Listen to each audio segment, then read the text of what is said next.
Hello and welcome to the morning sports briefing here on New Zealand Sports Radio.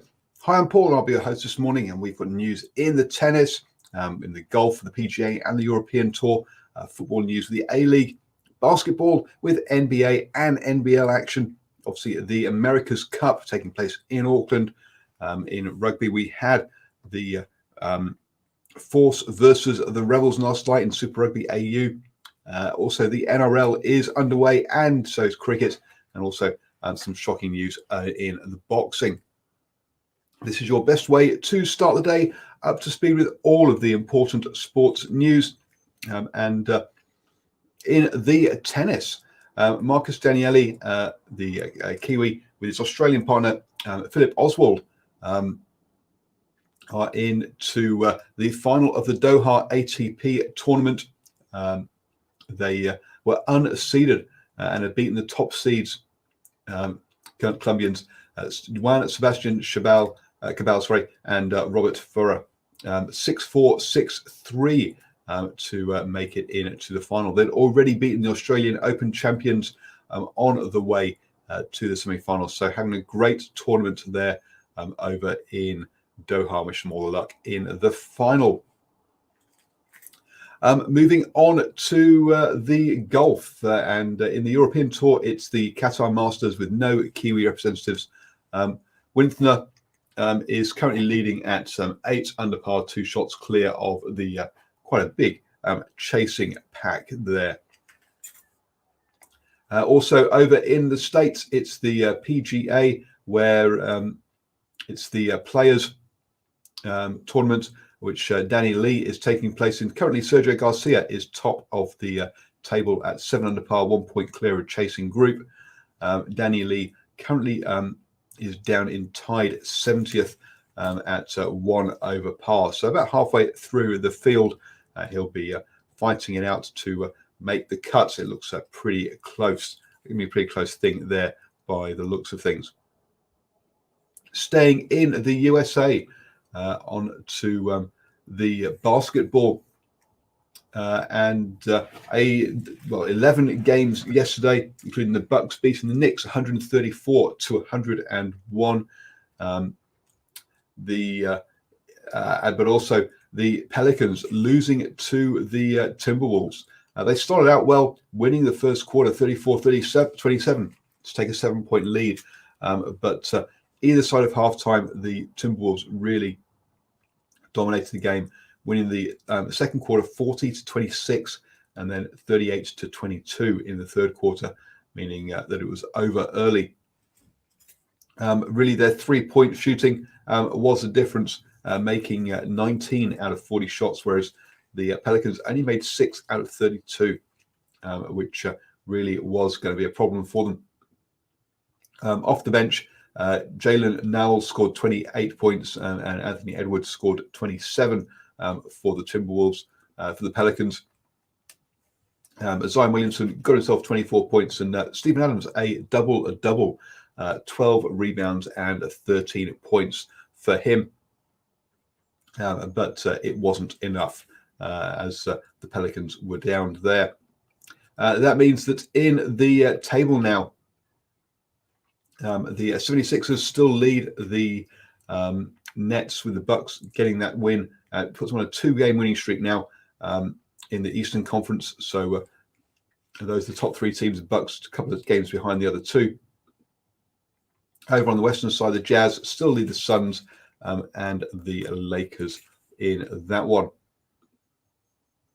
Today we'll see another 7 games. The Lakers will taking on the Pacers. The Pelicans back in action against the Cavaliers at 2 p.m. In that one, as well as the Jazz taking on the Rockets. So key games today. The Pelicans versus the Cavaliers. Stephen Adams' team is a 2 p.m. start. Over in Australia in the NBL,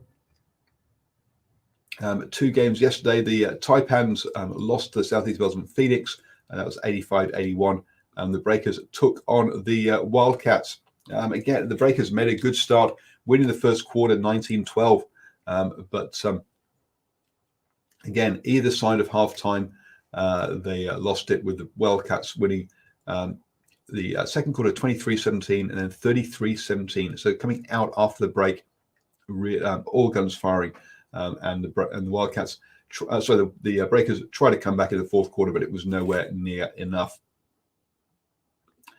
For the Breakers, Finn Delaney scored 30 points, but didn't really get the support he needed from the other players. In the Wildcats, it was the scoring was spread out, but 24 points for Bryce Cotton and 17 for John Mooney in that one, who got a double-double with 12 rebounds as well. Two more games today, with the Bullets taking on the Kings and the Hawks taking on Melbourne United. As far as the table goes, though, that sees the Breakers still in 8th place, just ahead of the Taipans. Melbourne United still top with the Wildcats. They're in second, closing in on them.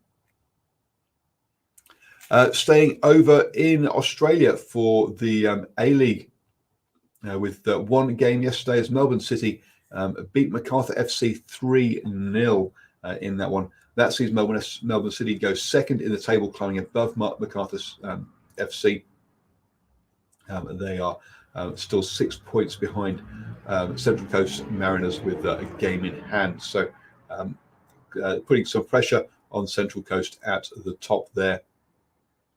Two more games today, with Sydney FC taking on Newcastle Jets and Melbourne Victory taking on Adelaide United. Join us at 7 a.m. tomorrow morning for the morning sports briefing, where I'll bring you up to speed with all of those results, because remember, it's the best way to start your day, up to speed with all of the important sports news. Coming back to this side of the water, and talking of water, it was America's Cup action yesterday. And they on the same course as they raced out on course E again. The same course they raced on Thursday. Wednesday it wasn't it? They took Thursday off. Luna Rosa won the first one, leading at the first gate, and the Emirates Team New Zealand not able to close it. In the second race, Emirates Team New Zealand made it through the first gate first, and again, Luna Rosa unable to make a pass. So getting into that first gate first is all key. Let's be honest, that first leg is all important, and so far with no overtaking maneuvers in any of the four races. So it's all tied at 2-2 now. Two more races every day until we have a winner in that one. Talking of boxing, and for a long time now has been a high-profile sports person has had name suppression around a drugs court action trial. It was all the way back in April 2019, where three people were jailed for their roles in the methamphetamine operation. The person with name suppression was Joseph Parker, where there have been, who was not charged with any crimes by the police, but there were allegations that he helped with the transfer of money and also bought Class A drugs as well. So they say the police said there was insufficient evidence for them to prosecute Joseph Parker. Joseph Parker has denied any all of the charges in this one. The police did get a gone blank as to what it's called, to seize Joseph Parker's phone, but he was overseas at the time, and tried to interview Joseph Parker, but his lawyer said that he would not be taking part in any questioning. So there we go. I have to see how that one pans out going forwards. Clearly, that's going to be a big issue for Joseph Parker for the reign of his career. Moving on then to the NRL action, and the season really is getting underway now. We had the Knights versus the Bulldogs last night, with the Knights beating the Bulldogs 32-16. Also, the Broncos took on the Eels, and unsurprisingly, the Eels beat the Broncos 24-16. Don't forget to join Brad and Richie on Wednesday evening at 8 p.m. for the standoff show, where they'll be going through all of the NRL action from the weekend. The Warriors are in action today against the Titans at 5 p.m. So do check that one out. Over in the cricket then, and lots of action there with the first T20 between India and England. India were into that first and made 124 in their 20 overs. Io with 67 was the only batsman to really get in. Jofra Archer took 3 wickets from his 4 overs to lead the bowling. In reply, England reached 130 off just 15.3 overs, so with nearly a quarter of the game of their innings left to spare. A good opening partnership of 72 between Josh Buttler and Jason Roy. Jason Roy top score with 49, that got out with but Maylan and Bairstow saw them home. So England won with 4.5 overs to spare, and by 8 wickets. The West Indies and Sri Lanka are in their second one-day international. Sri Lanka scored 273 in their 50 overs, and for the loss of 8 wickets. This game is actually going on as we speak, so we'll bring you up the final result tomorrow. Currently, the West Indies chasing that target of 274 are 28 for no loss in the 5th over. So a long way to go in that one. For Sri Lanka, Gunathalika top scored with 76, the opener there. And again, the captain, Shandimal, scored at 71. They were the key batsmen who kept their heads as other batsmen were sort of losing their wickets around them.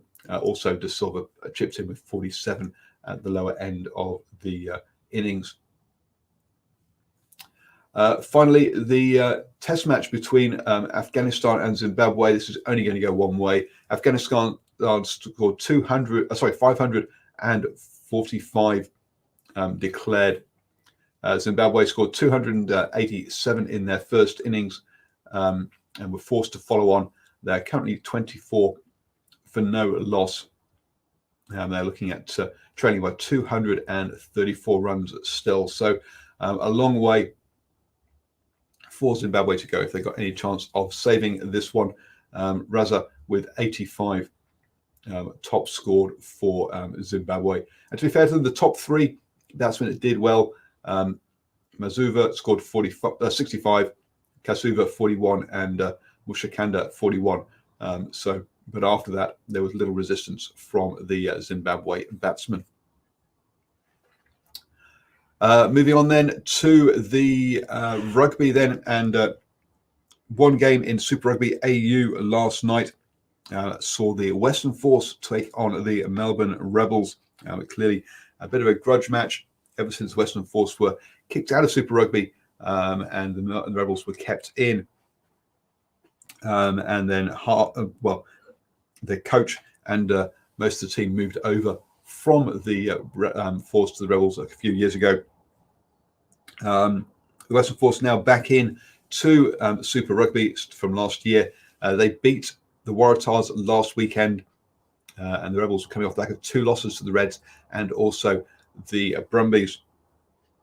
Having not scored a try coming into this one by the Rebels, it was a very different game with no penalties scored at all.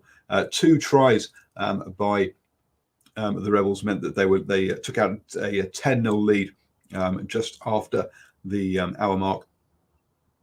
A try by McGregor on with just under 10 minutes to go, and also a red card for Ross Haley-Petty. Really gave the Force some hope, but they couldn't close the gap, and they lost 7-10 to the Rebels in that one. 2 games in Super Rugby this evening. We've got the Crusaders taking on the Chiefs. The Chiefs struggling, and if they lose this game, they will equal the Highlanders for the longest losing streak by a New Zealand Super Rugby franchise. And then that's followed up by the Brumbies versus the Reds, which was the final in Super Rugby AU last year or last season, and what everyone is expecting the final to be again this year. So cracking game there over in Australia after, let's be honest, what we're expecting to be a win for the Crusaders as the Chiefs equal the Highlanders' longest ever losing streak. This is your best way to start the day with all the important sports news. Have a wonderful start to your weekend, folks. I'll be back at 7 a.m. tomorrow morning. We'll also be here live straight after that final whistle between the Crusaders and the Chiefs for post-match reaction. And then we will also be here for you at 8 p.m. on Sunday evening, where we will review all of the Super Rugby action from both Super Rugby AU and Super Rugby Aotearoa.